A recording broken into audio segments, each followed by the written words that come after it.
వేమన పద్యాలు సిరీస్లో 37వ పద్యం. కంకుబట్టనంగా కాషాయములు గట్టి కొలిచె ధర్మరాజు కోరి విరటు కాలకర్మగతులు కనిపెట్టవలెనయా విశ్వదాభిరామ వినురవేమ. మరొకసారి. కంకుబట్టనంగా కాషాయములు గట్టి కొలిచె ధర్మరాజు కోరి విరటు కాలకర్మగతులు కనిపెట్టవలెనయా విశ్వదాభిరామ వినురవేమ.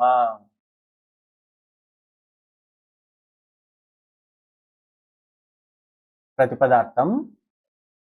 కంకుబట్టు అనంగా.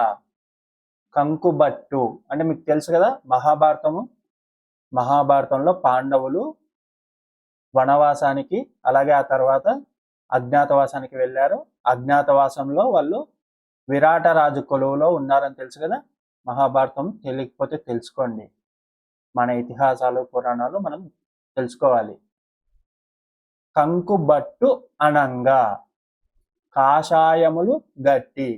కంకుబట్టు అని పిలువంగా అంటే కంకుబట్టు అనే పేరుతో కాషాయములు అంటే కాషాయ వస్త్రాలు కట్టి అంటే కాషాయ వస్త్రాలు ధరించి కొలిచే ధర్మరాజు కొలిచాడు. కోరి విరటు అతని కోరిక విధంగానే అతని ఇష్ట ప్రకారమే ధర్మరాజు విరాటరాజుని కొలిచాడు. కాషాయాలు కట్టి కంకుబట్టు అనే పేరుతో కొలిచాడు. కాలకర్మగతులు కనిపెట్టవలెనయా. కాలకర్మగతులు మనకి విధి ప్రకారం కాలం కర్మం మన గతి ఎలా గడుస్తుంది అన్నది మనం కనిపెట్టుకుని ఉండాలి అని. అంటే ధర్మరాజు ఒక గొప్ప రాజు అయినా సరే ఒక చిన్న రాజు అయిన విరాటుని దగ్గర కంకుబట్టు అనే పేరుతో విరాట రాజునే అతను కొలిచాడు, అతనికి సేవ చేశాడు కదా. అంత గొప్ప రాజు అయినా కూడా చిన్న రాజు దగ్గర పనిచేయాల్సి వచ్చింది.